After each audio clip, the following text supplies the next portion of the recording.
So we are discussing transport of oxygen. You can see the diagram in front of you is a alveoli, and the pulmonary artery is bringing the deoxygenated blood, whereas the pulmonary vein is carrying the oxygenated blood. The transport of gases simply depend on the difference in the partial pressure. Oxygen का partial pressure alveoli में ज़्यादा है और pulmonary artery में कम था, तो oxygen moved from alveoli to the capillaries which finally terminated into the pulmonary vein. और कार्बन डाइऑक्साइड पल्मोनरी आर्टरी जो आई थी वो कार्बन डाइऑक्साइड में रिच थी, so the carbon dioxide is diffuses into the alveoli. So the partial pressure of oxygen of pulmonary artery is 40 millimetre mercury और जो PO2 alveoli का है वो है 104.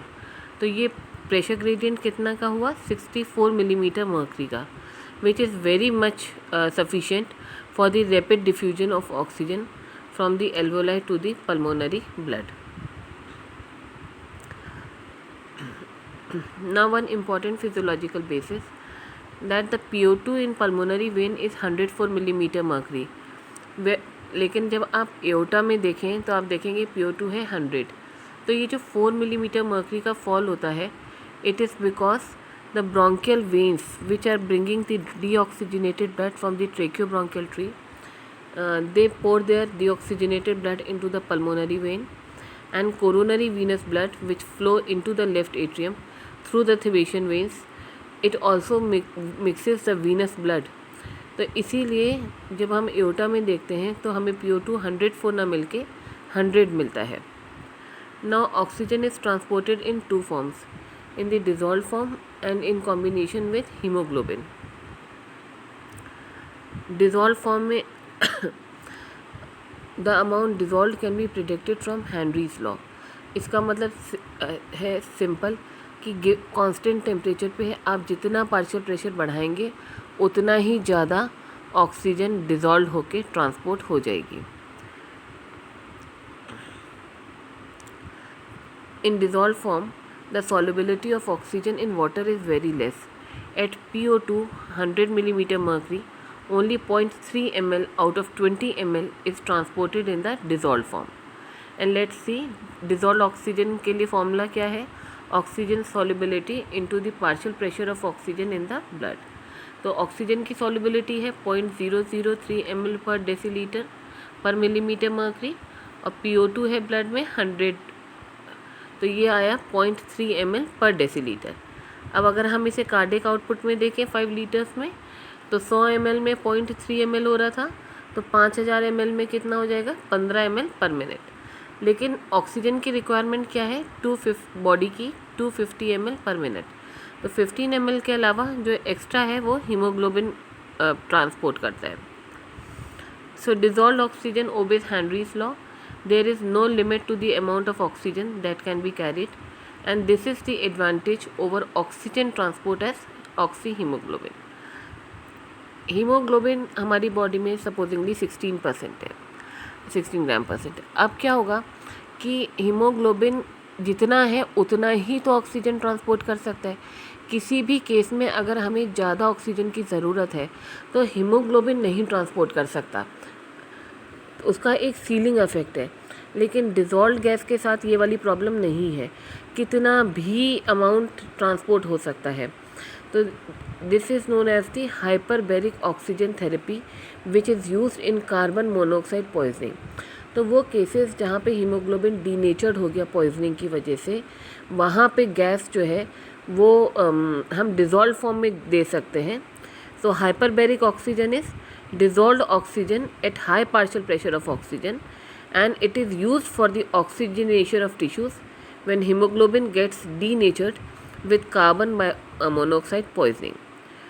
और कई बार 100% oxygen is inhaled in hyperbaric chambers, और उस केसेस में हम 6 ml पर डेसीलीटर तक सप्लाई कर लेते हैं, और ये अमाउंट करता है 300 ml पर मिनट. और बॉडी की रिक्वायरमेंट कितनी थी 250 ml पर मिनट. तो यू सी कि 300 ml पर मिनट तक भी हम डिज़ोल्व फॉर्म में ऑक्सीजन को सप्लाई कर सकते हैं. Now in combination with hemoglobin, oxygen combines with hemoglobin to form a loose and reversible compound known as oxyhemoglobin. The reaction is very rapid, requiring less than 0.01 second, and the driving force for this reaction is partial pressure of oxygen in pulmonary capillaries. So you all know, ये आप diagram देख रहे हो, इसमें जो haemoglobin है वो major transport molecule होता है ऑक्सीजन के लिए, और haemoglobin is made up of 4 haem groups, ferrous and globin portion, 4 polypeptide chains. तो आप देखो कि haemoglobin combines with oxygen and respective और सब्सिक्वेंटली जॉइन अटैच होता जा रहा है. अब एक जो इम्पॉर्टेंट बात है वो ये है कि जो oxygen attaches to the ferrous in haemoglobin molecule, तो ये फेरस स्टेट में ही रहता है, इसीलिए इसे हम ऑक्सीजनेशन कहते हैं, ऑक्सीडेशन नहीं कहते हैं. अगर किसी वजह से ferrous is converted to the ferric form, the haemoglobin will be converted to the meth haemoglobin, and meth haemoglobin can not bind with oxygen. And when in the body the methemoglobin is formed, it is formed under the influence of nitrites, sulfonamides and sometimes spontaneously. तो हमारी cell के अंदर जो है मेथहीमोग्लोबिन reductase नाम का enzyme होता है जो इसको नॉर्मल हीमोग्लोबिन में कन्वर्ट करता रहता है.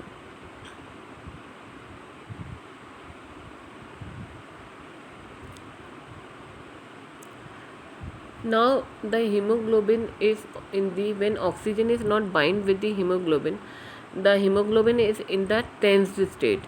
Tensed state का मतलब हुआ tightly bound state में, और इस टाइम हीमोग्लोबिन की कॉन्फ़िगरेशन जो एफिनिटी होती है वो बहुत कम होती है ऑक्सीजन के लिए. तो जब भी पार्शियल प्रेशर ऑक्सीजन का लो होता है haemoglobin is in tense state. लेकिन जैसे ही पहला मॉलिक्यूल ऑक्सीजन से बाइंड, हीमोग्लोबिन से बाइंड करता है ऑक्सीजन का, तो जो सॉल्ट लिंक्स होते हैं, सॉल्ट बॉन्ड्स होते हैं, वो रप्चर हो जाते हैं, and the haemoglobin immediately enters into R और रिलैक्स्ड स्टेट. तो इससे पहले मॉलिक्यूल की बाइंडिंग डिफ़िकल्ट है, लेकिन सब्सिक्वेंट बाइंडिंग्स जो हैं वो कंपैरेटिवली ईजी होती चली जाती हैं. After first step, affinity of hemoglobin for oxygen increases with each next step. And why this affinity increases? Insertion of first oxygen molecule leads to the rupture of all salt links. Tense or T state of hemoglobin changes into R or relaxed state, and this R states favor the oxygen binding, and this phenomena is known as the cooperative binding kinetics. This R configuration exposes more oxygen binding site, and the result is 500-fold increase in oxygen affinity, and this is the reason for the sigmoid nature of the oxygen hemoglobin dissociation curve. You can see the curve here. एक तरफ y access पे haemoglobin saturation है और x access पे partial pressure of oxygen है. You can see the sigmoid shaped curve. अब जो नया इसका आपका MBBS का एग्ज़ाम का पैटर्न आया है कॉम्पिटेंसी वाला, उसमें clinical significance of oxygen haemoglobin dissociation curve पूछी जाती है.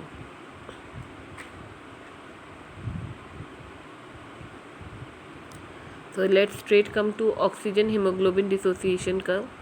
It shows the saturation of hemoglobin increases with increase in partial pressure of oxygen of arterial blood.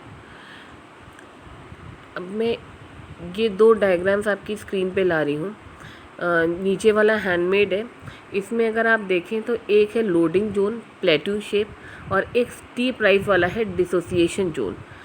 जो ये लोडिंग जोन है ये है when the blood leaves the lungs, ये lungs में ऑपरेट होता है, और जो स्टीप पोर्शन वाला है ये आपका टिश्यू लेवल पे ऑपरेट होता है. अगर इसमें आप देखें जो लोडिंग जोन वाला है, इसमें 100 पे ऑलमोस्ट 100 हीमोग्लोबिन सैचुरेशन है. लेकिन अगर आपका PO2 किसी वजह से 60 या 70 तक भी गिर गया तो हीमोग्लोबिन सैचुरेशन कितनी आई है? 90 to 94 तक. तो पार्शियल प्रेशर ऑक्सीजन का कितना गिरा, 40 मिलीमीटर मर्करी गिरा, लेकिन हीमोग्लोबिन सेचुरेशन कितना कम हुआ, कुल मुश्किल से 8% कम हुआ। तो this provides the margin of safety eight the lung level, कि किसी भी तरीके से ऑक्सीजन में हीमोग्लोबिन की जो है सेचुरेशन मेंटेन रहे। तो ऐसी कंडीशन जब लंग्स में हाइपोक्सिया हो, हाई ऑल्टीट्यूड हो, तो ये लोडिंग जोन जो है ये it works as the safety margin. और डिसोसिएशन जोन पे अगर आप देखें तो डिसोसिएशन जोन पे अगर 60 पे 90 था और आप थोड़ा सा कम कीजिए, इसको 50 कीजिए, 50 पे एकदम 70 आ जाएगा। तो सिर्फ 10 PO2 फॉल हुआ, लेकिन हीमोग्लोबिन सेचुरेशन कितना कम हुआ, 20-30 कम हो गया। तो इससे क्या हुआ कि टिश्यूज़ को ऑक्सीजन बेटर डिलीवर हो रही है। तो यही तो हम चाहते हैं कि लंग्स से जब ब्लड चले तो वो हीमोग्लोबिन ऑक्सीजन को साथ लेके चले, चाहे PO2 गिर भी जाए, फॉल भी हो, तब भी हीमोग्लोबिन का सैचुरेशन बना रहे ऑक्सीजन के साथ। तो लंग्स पे तो हमें ये चाहिए, लेकिन टिश्यू लेवल पे हमें क्या चाहिए कि थोड़ा सा भी PO2 फॉल हो तो टिश्यू के लिए, सेल्स के लिए ऑक्सीजन इमीडिएटली रिलीज़ हो जाए। तो this is how the margin of safety is provided at the loading zone and at the dissociation zone. Loading zone is the upper flat part of the curve. It is related to the process of oxygen uptake in lungs. Shows that at PO2 of 100 millimeter mercury, hemoglobin is 100% saturated. Even if PO2 falls to 60, hemoglobin saturation is 90%. And this zone provides the margin of safety. Even if PO2 is decreased, hemoglobin has fairly high saturation. Now coming to the unloading zone. It refers to the steep portion of the curve. It is hemoglobin oxygen dissociation part. This part is considered with the delivery of oxygen to the tissues. So with a minor fall in oxygen tension, large amount of oxygen is liberated. अब ये curves दो तरफ shift हो सकता है, right shift हो सकता है, लेफ़्ट हो सकता है। इसमें आपके हमेशा वाइवा में क्वेश्चंस पूछे जाते हैं कि name the conditions where the curve shifts to right और दी लेफ़्ट। तो राइट शिफ्ट होने के क्या क्या रीज़न्स हैं कि जब हम एक्सरसाइज करते हैं तो टेम्परेचर बढ़ता है ना, कार्बन डाइऑक्साइड बढ़ती है, pH कम होती है और डाइफॉस्फोग्लिसरेट जो है वो इंक्रीज़ होता है, BPG। तो ये सारी कंडीशंस हैं जिनमें कर्व हमारा राइट शिफ्ट होता है and more amount of oxygen is released. तो R for right, R for release. तो जब भी कर्व राइट पे शिफ्ट होगा तो वो ऑक्सीजन डिसोशिएट होगी, रिलीज़ होगी। तो ये कहाँ अच्छी बात है, टिश्यूज़ पे अच्छी बात है। और जब भी कर्व लेफ़्ट शिफ्ट होगा तो इसका मतलब क्या है कि ऑक्सीजन की और हीमोग्लोबिन की बाइंडिंग बढ़ रही है। ये अच्छी बात कहाँ है, लंग्स पे अच्छी बात है। So when the curve shifts to the left, it is good at lungs, and when the curve shifts to right, it is good at tissue level. So when the curve shifts to the right, it means the delivery of oxygen to the tissues is enhanced. The advantage or the disadvantage is that at tissue greater oxygen is released and lungs take up less oxygen. Now coming to the effect of PCO2 and pH। Normal curve जो है वो work करता है जब PCO2 40 millimetre mercury होता है और pH 7.4 होता है। तो जब भी PCO2 बढ़ेगा तो हीमोग्लोबिन की बाइंडिंग ऑक्सीजन के साथ रिड्यूस हो जाएगी। और ऐसा कहाँ होता है, PCO2 कहाँ ज़्यादा होता है, टिश्यूज़ पे ज़्यादा होता है। तो PCO2 जब ज़्यादा होगा तो क्या होगा कि वो हीमोग्लोबिन और ऑक्सीजन को सेपरेट करने की कोशिश करेगा, तो इससे ऑक्सीजन रिलीज़ हो जाएगी टिश्यू लेवल पे। तो this is known as the Bohr effect. The effect of CO2 on the affinity of haemoglobin for oxygen is known as the Bohr effect. The CO2 enters the blood from the tissues, reduces affinity of hemoglobin for oxygen, and unloading of oxygen at tissue levels occurs. The decrease in pH shifts the curve to the right. Now, what is the physiological basis of Bohr effect? The carbon dioxide combines with the unprotonated amino group on hemoglobin to form carb amino group. This carb amino group causes negative shift in the charge of one amino acid side chain. There is a change in the conformation of the hemoglobin, decreased affinity for oxygen. Oxygen is released at the tissue level, and this is known as the Bohr effect. Now, the effect of temperature on the shift of curve. Increase in temperature also shifts the curve to the right. The increased temperature in skeletal muscle leads to the shift on the right side. बाकी हम already पढ़ चुके हैं कि exercising muscles में क्या क्या होता है, तो उसमें भी कर्व आपका राइट शिफ्ट होता है. Now, effect of 2,3-diphosphoglycerate. Mature RBCs do not have mitochondria and they respire via anaerobic glycolysis. Diphosphoglycerate is formed during anaerobic glycolysis. It is a highly charged anion that binds to the beta chain of hemoglobin. It has different binding site and higher binding on hemoglobin other than oxygen. So whenever the oxyhemoglobin compound is there and DPG comes there, it quickly combines to the hemoglobin and causes release of oxygen. तो सबसे important क्या है कि DPG जो है वो haemoglobin और oxygen की बाइंडिंग रिड्यूस कर देती है और ऑक्सीजन टिश्यूज़ के लिए रिलीज़ हो जाती है. तो इसीलिए 2,3-DPG की भी higher concentration leads to the shift of the curve to the right side. The 2,3-DPG binds with hemoglobin, interacts with a central cavity formed by two beta chains. 3.5 negative charges of 2,3-DPG interact with 8 positively charged amino acids in central cavity of hemoglobin, and this destabilizes the interaction of hemoglobin with oxygen. और DPG oxygen को push करता है, बाहर kick out करता है और खुद जो है बाइंड कर लेता है हीमोग्लोबिन के साथ. And this is how the oxygen is made available for the tissues. The causes of increased 2,3-DPG are anemia, chronic hypoxia, that is high altitude, and pulmonary disease. तो एक तरीके से 2,3-DPG सेल्स को oxygen available करवाने में help करता है.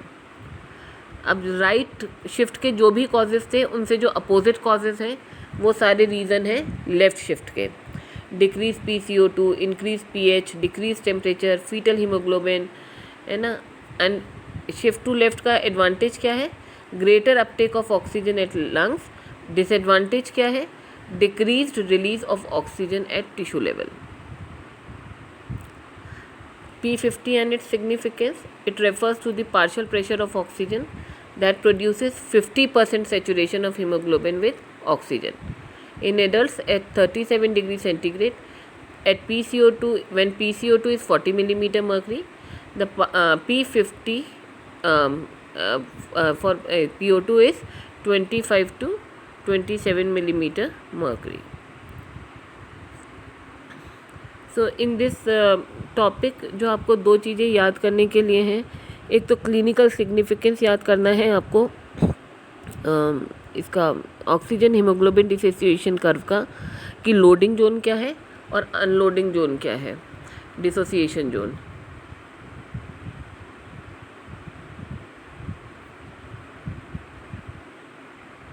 ये आपके सीनियर बैच में भी ये क्वेश्चन था. कुछ बच्चों ने बहुत अच्छा अटेम्प्ट करा था लेकिन मेजॉरिटी ने अच्छे से अटेम्प्ट नहीं करा था.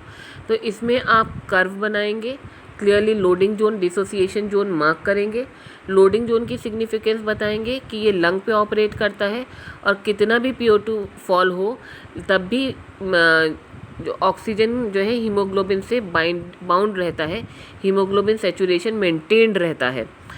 तो इसीलिए ये एडवांटेज है एट लंग लेवल. और डिसोसिएशन जोन है उसमें थोड़ा सा भी PO2 फॉल होगा तो larger amount of oxygen will be release, haemoglobin saturation decrease होगा और ऑक्सीजन अवेलेबल हो जाएगी टिश्यू के लिए. तो dissociation zone works at the tissue level and the loading zone works at the lung level. Margin of safety दे रहा है लोडिंग जोन लंग्स में, डिसोसिएशन जोन दे रहा है टिश्यू लेवल पे। हाइपॉक्सिया हो, पल्मोनरी डिजीज़ हो, हर हालत में लंग से जो ब्लड चलेगा वो हीमोग्लोबिन ऑक्सीजन बाइंड होकर ही चलेंगे। और डिसोसिएशन जोन की वजह से टिश्यूज़ पे थोड़ा सा भी PO2 फॉल होते ही टिश्यूज़ को खूब सारा ऑक्सीजन अवेलेबल हो जाएगा।